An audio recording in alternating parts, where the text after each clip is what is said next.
Srdečně zdravím všechny a chtěla jsem vám touto cestou poděkovat za přáníčka k mým narozeninám. Moc mě potěšili a toto je vlastně moje první video v životě, kdy takhle sama sebe nahrávám. Takže je to takový jako fakt nový pocit.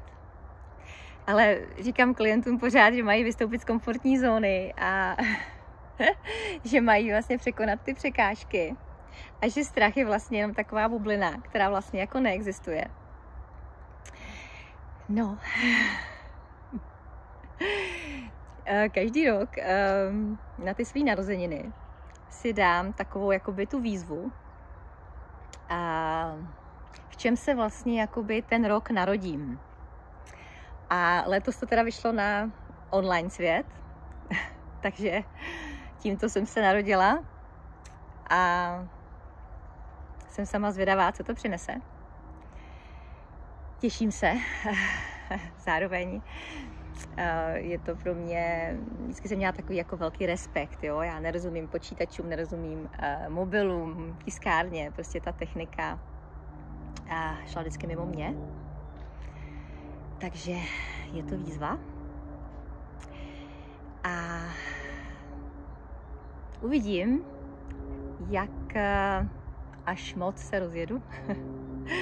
Ale tím, čím se zabývám se vlastně cestou ke svobodě, ke skutečné svobodě, ke skutečné vnitřní svobodě.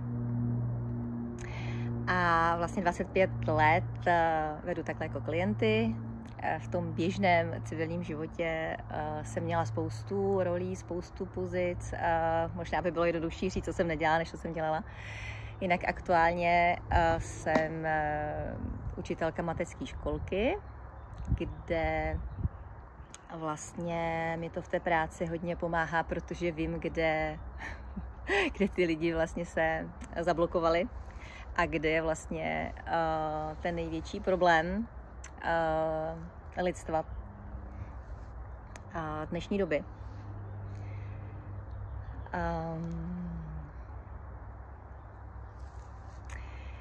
Ten svět vnímám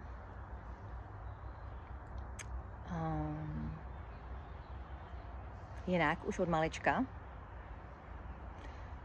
kdy jsem se nenechala tolik řídit vlastně receptory strachu a stresu, které jsou teďka u mnoha lidí velmi rozvinuté, takže my vlastně vnímáme hrůzy, děsy, stres, prostě, který je od nás vzdálen tisíce kilometrů, vlastně se nás kolikrát vůbec ani netýká a přesto ho prožíváme v těle, protože máme na to vybudované receptory. Takže ta výzva a takovou jako tu inspiraci, kterou bych chtěla vlastně vám dát, je to, že to tak být nemusí. Život jako takový si představuju jako Wi-Fi signál. A buď máte ty receptory vyvinuté a přijímáte lásku, pravdu, krásu, dobro, život, zdraví. V podstatě to všechno se od toho odvíjí. To znamená být přijímačem, vnímat ten skutečný svět, ne ten, který je nám předkládán. Jsme strašně manipulovatelní právě přes ten strach. Vlastně už to vidíte jako v té školce, kdy vlastně manipulujeme s dětmi pomocí odměny, trestu. Odpoutáváme je od jejich vnitřního já, od vnitřní svobody. Je někdy šokující pozorovat prostě malé děti, který vlastně uvěřili téhleté iluzi o tom, že si mají všechno zasloužit. A že vlastně to venkovní hodnocení je důležité právě, že důležité vůbec není. Jo. To potom vidíte třeba holčičku, která nakreslila obrázek, to znamená, to její božství nakreslilo krásný obrázek. A ona se ptá paní učitelky, jestli je to dost dobrý, jestli je to jako hezký, jestli jako a čeká na tu pochvalu, na to uznání. Jo, ale to je prostě přesně ten kámen úrazu, o kterém bych chtěla potom někdy třeba později mluvit, na základě nějakých konkrétních i příběhů. Protože je to zase o tom, jaký vysílač a přijímač máte vystavený v sobě vy. Protože třeba i v té školce mě děti říkají,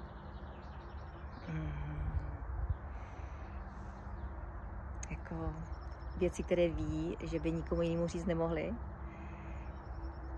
Takže se třeba fakt jako bavíme i jako o minulých životech, o věcech mezi nebem a zemí, o možnostech člověka.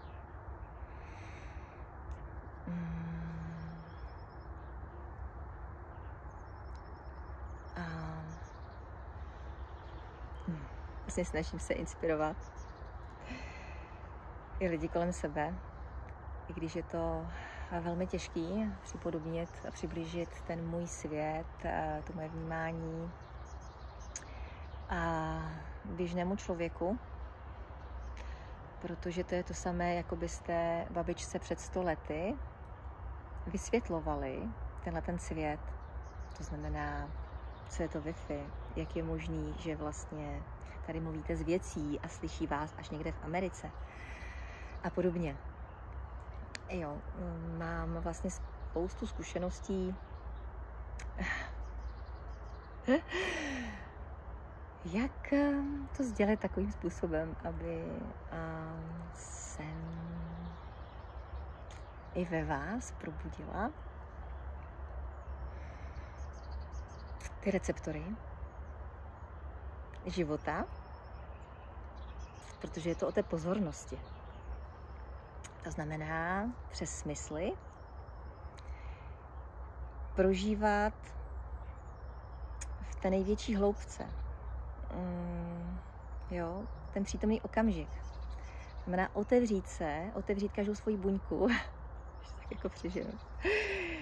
Zvědomit si třeba tohleto krásné sluníčko, to teplo, jak vlastně vyživuje každou moji buňku, tu sílu,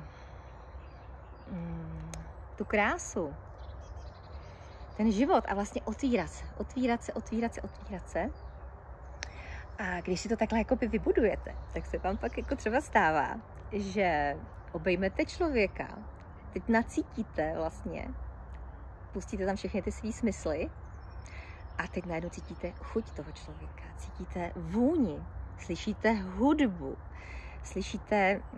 cítíte vibrace, cítíte jako neskutečné věci, které jako naše smysly dokážou, ale my je používáme jenom na 5%, 5 až 10%. Náš mozek používáme na 5 až 10%. Prostě jsme plní virů a zablokovaný a vlastně dáváme pozornost věcem, který mít nechceme a proto je tady máme. Prostě jsme řízení rolemi, jsme řízení programy, tím, že jsme závislí na hodnocení zvenku.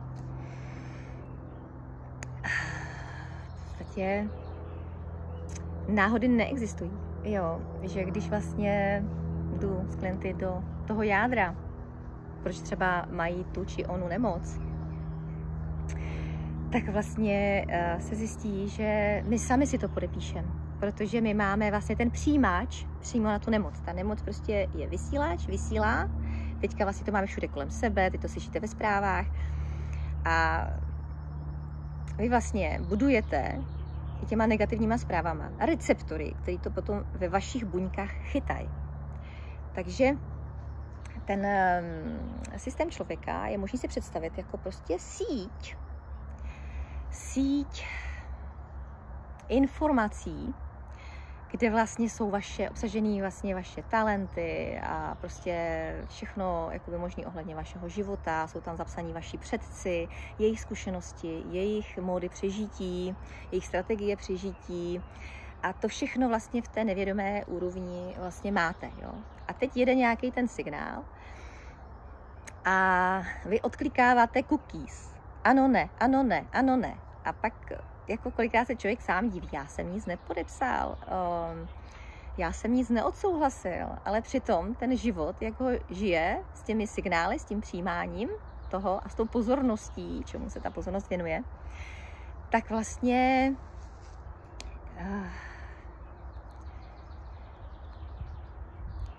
jo, ale je fajn jako vědět, že i z tohohle se dá vystoupit a nastavit si ten vlastně systém kolem sebe tak, aby vám vlastně vyhovoval.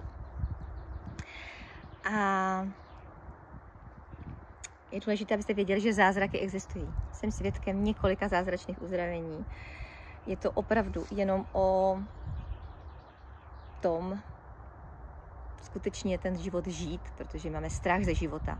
Proto přijde nemoc a řekne, chceš žít? Skutečně chceš žít? A chytne vás pod krkem. A teď je to ta výzva v té vědomé úrovni, protože v té nevědomé jste vlastně už odpověděli. Jste odpověděli, chcete být nemocní? Ano. Chcete žít? Ne. Jo, takže kdo teda se potýká teďka s nějakou nemocí, tak posílám život, snažím se vám to tam poslat na základě svých zkušeností, zázraků, kterým jsem byla svědkem. Takže zázraky existují, povolte svý cookies a otevřete receptory lásky, pravdy, krásy, dobra, života jako takového. Přijmejte živu v každé situaci. I z běžných situací udělejte neběžnou. Dějte vzácnou. Jdete takhle třeba venku a spadne na vás studená vločka na tvář. A i z toho můžete mít orgasmický stavy. Prostě je to o tom, jak si to sobě, ty receptory vybudujete. A když se něčeho bojíte, tak to prozkoumejte. Jo? Vylezte z komfortní zóny, otevřete se tomu a berte to jako hru. To znamená, jo, pojď sem. Tak jo.